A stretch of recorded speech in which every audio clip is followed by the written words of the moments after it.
राज्यसेवा पूर्वपरीक्षा 2026चा निकाल कालच आपल्या हाती आलेला आहे। हा व्हिडिओ अशा विद्यार्थ्यांसाठी आहे जे मुख्य परीक्षेसाठी पात्र ठरलेले नाहीत। आता जेव्हा आपण मुख्य परीक्षेसाठी पात्र ठरत नाही त्यावेळेस आपल्यासमोर बरेच प्रश्न असतात, काही वैयक्तिक असतात, सामाजिक असतात। एक तर आपला स्वतःशी एक संघर्ष असतो, म्हणजे अशा हिच्यामध्ये आपण आता इथून पुढचा प्रवास आपला कसा केला पाहिजे किंवा काय गोष्टी आपण केल्या पाहिजेत हे आपण डिस्कस करणार आहोत। एक तर जर तुम्ही कंबाईनची पूर्वपरीक्षा दिली असेल आणि कंबाईनचाही तुमचा स्कोअर समाधानकारक असेल तर तुम्ही कंबाईनसाठी जे आहे प्रयत्न करू शकता। पण याच्यामध्ये असाही एक क्राऊड आहे की ज्यांना फक्त राज्यसेवाच करायची आहे किंवा ज्यांना गॅझेटेड क्लास 1 क्लास 2 हेच पद पाहिजे। अशा विद्यार्थ्यांसाठी की त्यांनी आतापासून प्रॉपर प्लॅनिंग करणं गरजेचं आहे। जरी आपण मुख्य परीक्षेसाठी पात्र नसलो तरी तुम्ही मुख्य परीक्षेसाठी पात्र आहे हे समजून मुख्य परीक्षेची तयारी केली पाहिजे। त्याचं कारण असं आहे की मी आता दररोज कितीतरी विद्यार्थ्यांना भेटतोय जे मुख्य परीक्षेसाठी पात्र आहेत किंवा याच्या आधी ते भेटून गेलेले होते रिझल्टच्या आधी। काहींचा तिच्यामधला रिझल्ट पॉझिटिव्ह आहे, काहींचा तो पॉझिटिव्ह नाही आहे।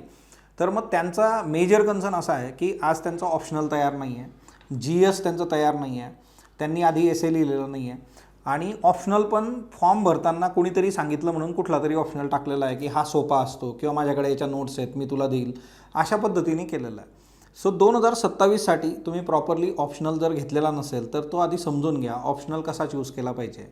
त्यानंतर जे आहे की आपण GS आधी केलेलं नसेल तर GS जे आहे त्याची तयारी केली पाहिजे। 3 तासाचे पेपर आपण लिहिले पाहिजेत, कारण आता टेस्ट सिरीज सुरू झालेल्या आहेत स्पॉटलाइट अकॅडमीच्या। मग त्याच्यामध्ये अजूनही जे आहे की कुणीही 3 तासात पूर्णपणे पेपर लिहिलेलं नाही आहे। ते विद्यार्थ्यांना अडचणी येत आहेत, कुणाचे 12 प्रश्न झाले, कुणाचे 14 झाले, कुणाचा कन्सर्न आहे की माझं हे वाचूनच झालेलं नाही आहे, मी पेपर कसा लिहू। सो मग हे प्रॉब्लेम आपल्याला 27मध्ये फेस करावे लागू शकतात जर आपण आज हे प्रिपेअर केलं नाही तर। त्यामुळे जरी आपण पात्र नसलो मुख्य परीक्षेसाठी तरीसुद्धा तुम्ही 1-2 दिवसाचा ब्रेक घ्या, सगळ्या गोष्टींचा प्रॉपरली विचार करा। तुम्हाला वाटलं तर तुम्ही येऊन डिरेक्टली भेटू शकता किंवा आपण कॉलवर पण कनेक्ट होऊ शकतो। पण एक गोष्ट लक्षात घ्या की तुम्हाला मेन्स खूप प्रॉपर प्रिपेअर करावी लागेल, कारण प्रिलिम्स क्रॅक झाली म्हणजे मेन्स क्रॅक होईल असं नसतं। प्रिलिमसाठी जशी मेहनत घ्यावी लागते तशी मेन्ससाठी पण घ्यावी लागेल। तुम्हाला जे 9 पेपर आहेत त्यातल्या त्यात मराठी इंग्रजी कंपल्सरी समजा ते गुणवत्तेसाठी ग्राह्य धरले जात नाही, पात्रतेचे पेपर आहेत, पण बाकी 7 पेपर जे आहेत त्याच्यामध्ये प्रचंड कमांड तुमची असणं अपेक्षित आहे की जिथं आपल्याला मोर दॅन 50% रीच आपली जी आहे ते घेऊन जाता आली पाहिजे मार्कांच्या बाबतीमध्ये।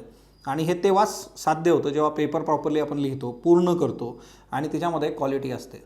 सो सिम्पली जे आहे या गोष्टींचा शांतपणे विचार करा आणि त्या आधारे तुम्ही तुमचं प्लॅनिंग करू शकता। आता याच्यामध्ये पण काही विद्यार्थी असे आहेत की ज्यांची वारंवार प्रिलिम्स डाऊन आहे।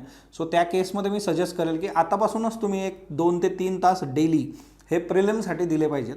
प्रिलिम्समध्ये कुठं काय चुकतं आहे, कुठं प्रॉब्लेम्स येत आहेत ते जरा गोष्टी बाजूला घेऊन आतापासून त्याच्यावर काम केलं पाहिजे की जर तुमचा फॅक्च्युअल आस्पेक्ट तो प्रॉपर नाही आहे तर फॅक्च्युअल गोष्टी चांगल्या करा, कन्सेप्च्युअल नाही कन्सेप्च्युअलवर काम करा। तर हे ह्या पद्धतीने जर आपण घेऊन गेलो तर आपल्याला येत्या 27च्या प्रिलिम्सला पण प्रॉब्लेम येणार नाही आणि सायमल्टेनियसली मेन्स तुम्ही चांगली प्रिपेअर केली तर मग तुम्ही मेन्स पण समाधानकारकरित्या देऊ शकता। म्हणजे 27ची प्रिलिम झाल्यानंतर दुसऱ्या दिवसापासून आपण मेन्स लिहिण्यासाठी रेडी असलो पाहिजे की उद्यापासून मी टेस्ट लिहू शकतो।